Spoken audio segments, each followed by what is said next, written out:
काम क्रोध नाही अंगी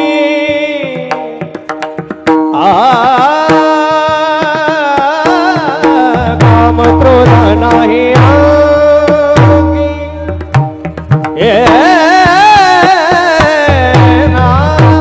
काम क्रोध नाही अंगी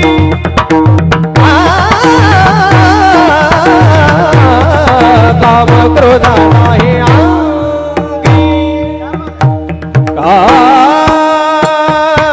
काम क्रोध नाही अंगी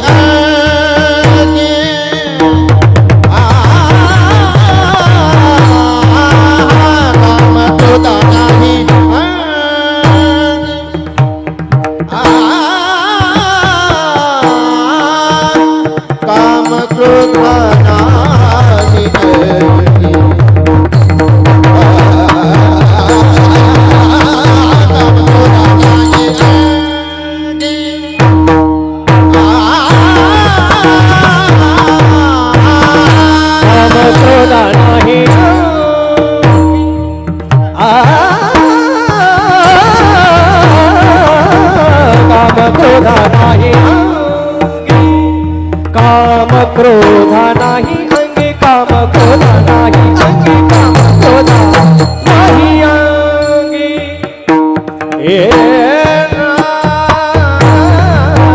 काम क्रोध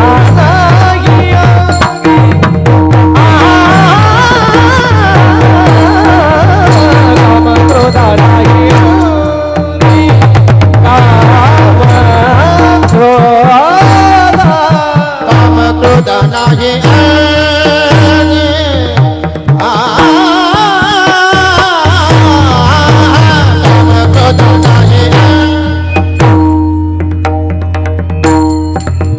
काम क्रोध नाही अंगी काम क्रोध नाही अंगी काम क्रोध नाही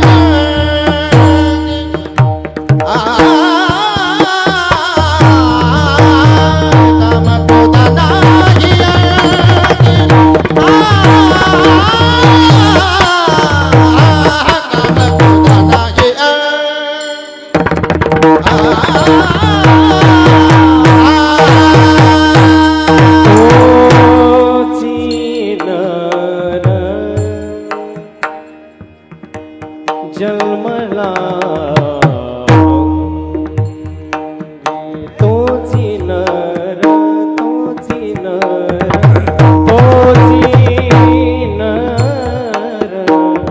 जन्मला तयाचे होता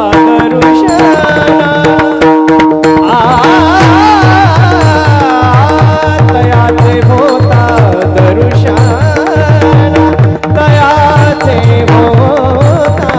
तयाचे होता दरुशन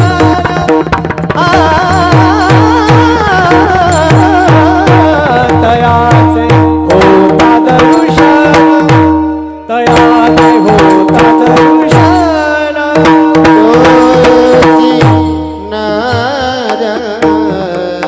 जन्मला जगी तोची नर जन्मला जगी तयाचे होता दरुशन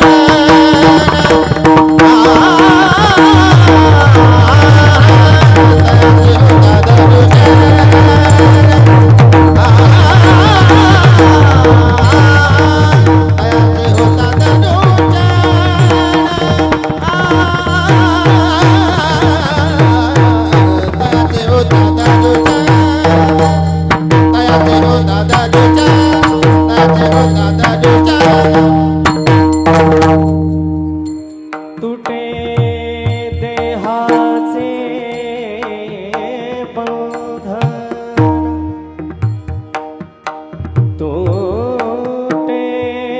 देहाचे बंधन देहा कोण देहाचे बंधन तुटे देहाचे बंधन तुटे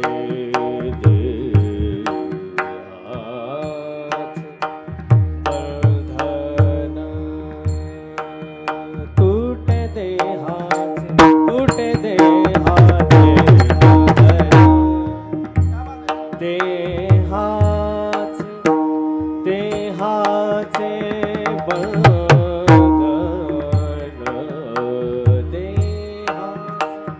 बंधन रे तुटे देहाचे तुटे देहाचे बंधन ये तुटे देहाचे बंधन ये तुटे देहाचे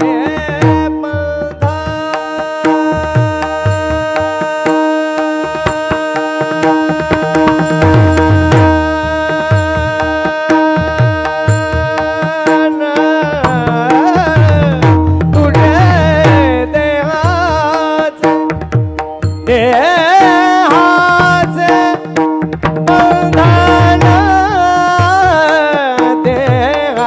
देहाचे बंधन देहाचे बंधन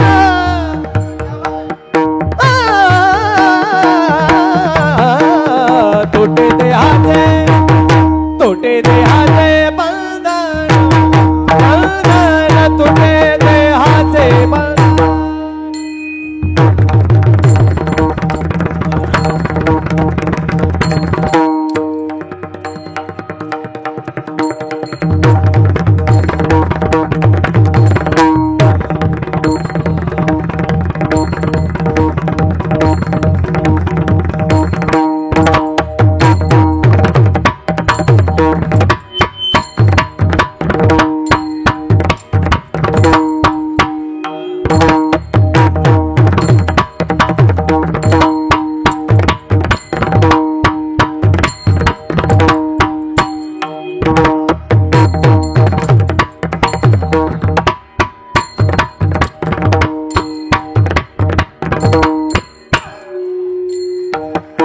तुटे देहाचे तुटे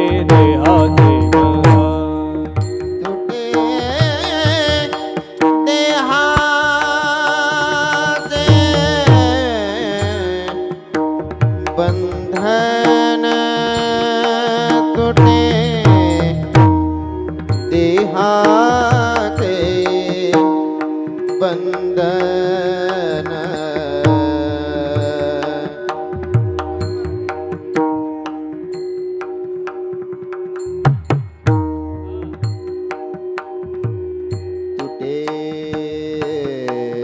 देहाचे बंधन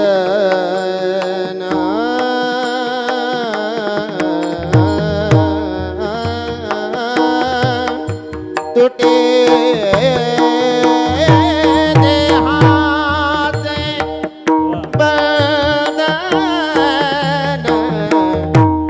बंधन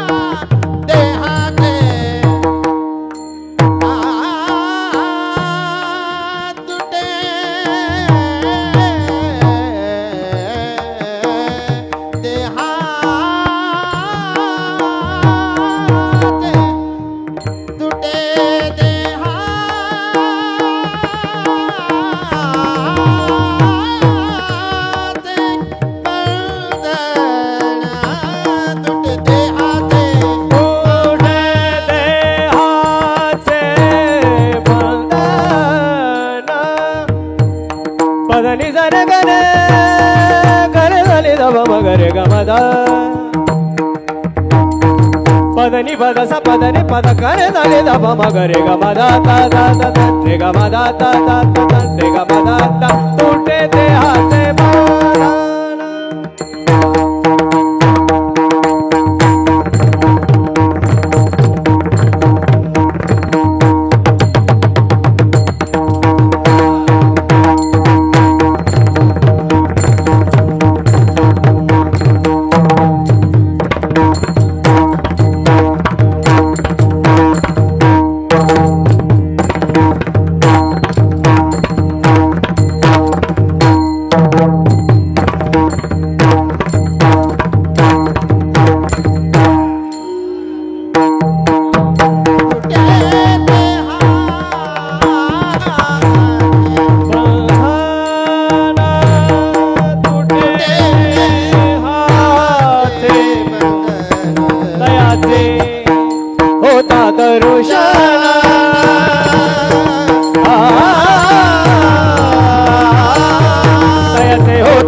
कोणाची फोर व्हीलर गाडी असेल त्यांनी लवकरात लवकर गाडी जाऊन गाडी काढायची बाजूला लावायची गाडीच्या पलीकडून लोक बसलेले मधात गाडी आली लोकांना दिसत नाही कृपया ज्यांच्या असेल त्यांनी उठून गाडी बाजूला लावायची चला 39 19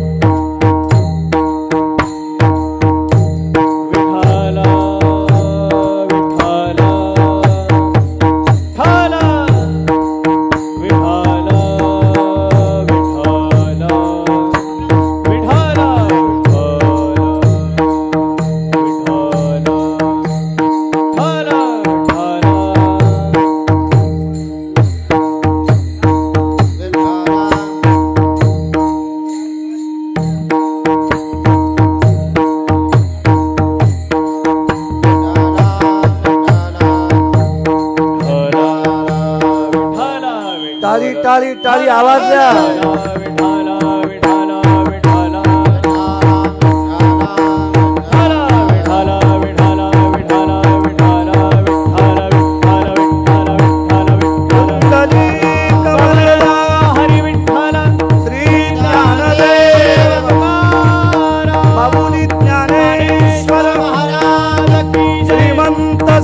जगद्गुरु तुकाराम महाराज की जय पवन सूत हनुमान की जय प्रभु रामचंद्र भगवान की जय गोपाल कृष्ण भगवान की जय धर्मवीर संभाजी महाराज की जय छत्रपति शिवाजी महाराज की जय पार्वती भारत माता की जय गो माता की जय सनातन धर्म की जय श्री गुरु जोग महाराज की जय शनेश्वर भगवान की जय हर हर हर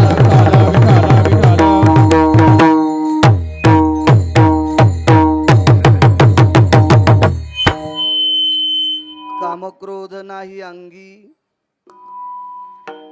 तो चिनर जन्मला जगी तयाचे होता दर्शन तुटे देहाचे बंधन अरुणोदयी जानत निरसे सहजापन तयाचे होता दर्शन तुटे देहाचे बंधन एका जनार्दनी शरण नोहे एकपणा वाचून तयाचे होता दर्शन तुटे देहाचे बंधन नमो विठ्ठला राजया पांडुरंगा नमो रुक्मिणी माऊली ज्ञान गंगा नमो पुंडलिका नमो चंद्रभागा नमस्कार माझा रुक्मिणी पांडुरंगा पांडुरंगा करू प्रथम नमन पांडुरंगा